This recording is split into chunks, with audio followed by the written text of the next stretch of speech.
Como suspeitávamos desde o princípio, o Brasil venceu o México por 2-0 e avançou às quartas de final da Copa do Mundo. Agora vai enfrentar a ótima geração belga.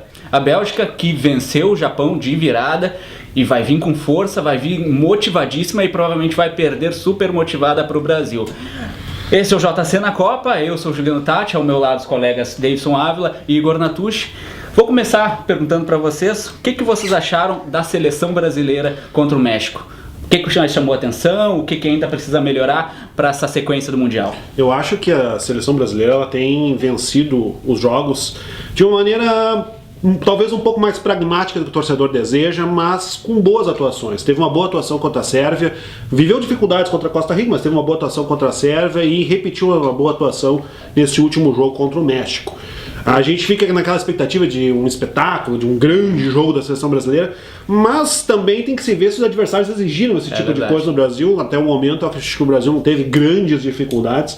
Agora a Bélgica, apesar de toda a mística positiva ou negativa que se aplica à talentosa geração belga, já, né? Já há algum tempo aí, mas eu acho que vai ser talvez o teste mais sólido pra gente ver realmente o que o Brasil pode. A gente sabe que o Brasil tem um potencial maravilhoso, mas tem que ver até onde ele é capaz. Eu acho que agora esse jogo com a Bélgica é o momento pra medir isso aí. O que achou do Brasil? Eu acho que as vitórias do Brasil foram todas naturais, tirando um calor mais forte do México no início do jogo, mas nunca foi ameaçado em nenhum dos jogos até agora. E mesmo o México não conseguiu nem levar perigo ao gol, né? Exatamente.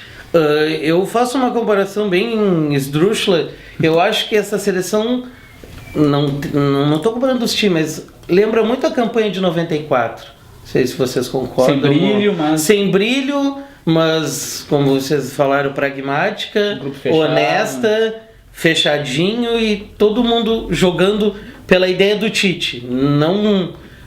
Além da polêmica Neymar, que é um parênteses até que a gente pode falar daqui a pouco, eu acho que todo mundo joga pelo time, mesmo com o estrelismo do Neymar, que é dele. Mas eu me lembro muito da Copa 94, vocês também, óbvio, a primeira conquista a única diferença da nossa geração. A única diferença que vai ter é que essa seleção ela tem uma expectativa, por assim dizer, um pouco maior, né? A gente espera melhor futebol, mas a gente esperava o show, exato, a gente esperava o show, a gente esperava 3-0, 4-0, a gente esperava o folgado, mas mesmo com essas atuações justinhas, a gente não teve nenhum susto, entendeu? Isso me lembra bastante o 94. E dois pontos agora para tratar com vocês. Quais os destaques da seleção e o que ainda precisa melhorar para chegar com força nas fases seguintes? Eu diria que dentro de campo, os dois destaques brasileiros são Felipe Coutinho e Thiago Silva. Verdade. Eu acho que esses dois jogadores estão fazendo excelente atuação. A gente até ficou, muitos de nós, com um certo ranço do Thiago Silva pelo que aconteceu em 2014. Se marcou um jogador ao ponto de se esquecer que é um extraordinário zagueiro. E ele não teve nenhum comprometimento em 2014. Marcou por causa daquela cena do choro contra o Chile e ficou marcado por aquilo. Tá muito seguro, né? Mas está fazendo uma atuação fantástica na Copa, está demonstrando que ele sempre foi um excelente zagueiro e está demonstrando de maneira muito clara agora. Eu acho que ele é um dos destaques. E o Felipe Coutinho, que é um jogador que tem que ser muito valorizado, porque ele, e aí eu já meio que emendo com o que eu acho que o Brasil precisa melhorar um pouquinho, ele é o maior lampejo de criatividade na transição brasileira da defesa para o ataque. Eu acho que aí o Brasil ainda precisa melhorar um pouquinho. O Brasil, ele ainda tem uma certa dificuldade para fazer essa transição com qualidade. O Paulinho, ele oscila muito na Copa, ainda não conseguiu fazer essa ligação com toda a qualidade que se espera. Mas é detalhe, a gente tem que ver agora o Brasil com um teste forte que vai render, mas acho que não há grandes defeitos no time do Tite para se corrigir por enquanto. E tu, Davidson, destaques e o que precisa melhorar? Eu vou destacar três até. Um, concordando com o Igor, que eu acho que é o Thiago Silva. O outro, para mim, é o Casemiro, que é o muito bem de fazer falta popular, carregador de piano que fica ali no meio e vai fazer falta. Esperamos que o Fernandinho, que é o escolhido, corresponda. Mas para mim o Neymar, eu quero abrir esse parênteses, como eu já falei antes, que é esse ranço brasileiro contra o Neymar me incomoda de uma tal forma que parece que as pessoas têm o prazer de secar o cara, porque ele é namorado da Bruna Marquezine, porque ele tem os parças, porque isso, porque aquilo.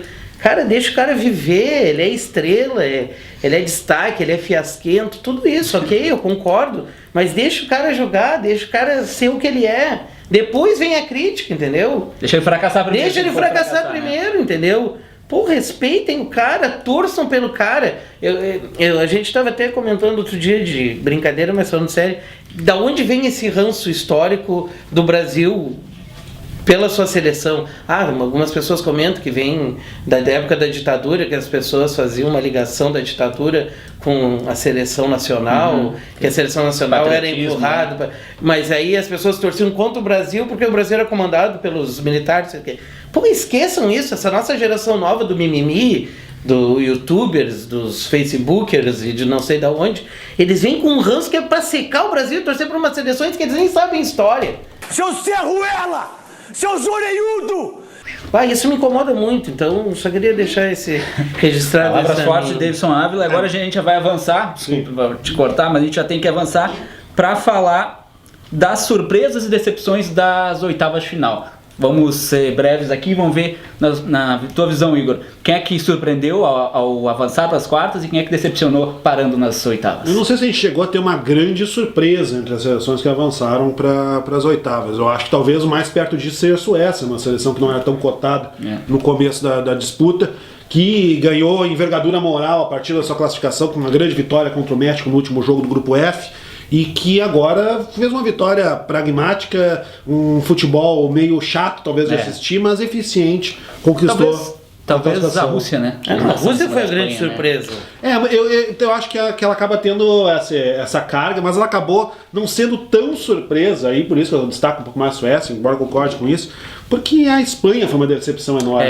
Eu acho que aí a decepção da Espanha é tão profunda, é um fosso tão grande, e a atuação, assim, com todo o respeito, uma atuação horrorosa da Espanha contra a Rússia, que acaba fazendo com que o futebol da Rússia ele não foi tão surpreendente. Isso, acaba não surpreendendo tanto porque acabou não jogando tanto, jogando muito pouco mesmo a seleção da Espanha. Davidson? Não, eu para mim mesmo concordando com a fala do Igor da decepção espanhola, eu acredito que a Rússia chegar numas quartas de final embalado pela torcida, pelo futebol defensivo, é uma grande surpresa, ela está entre as 8. E a Suécia, 24 anos depois, ela volta a umas quartas de final. E eu tenho pena de quem vai assistir os jogos, né? Mas são uns joguinhos ruins do outro lado, mas é Copa do Mundo, então...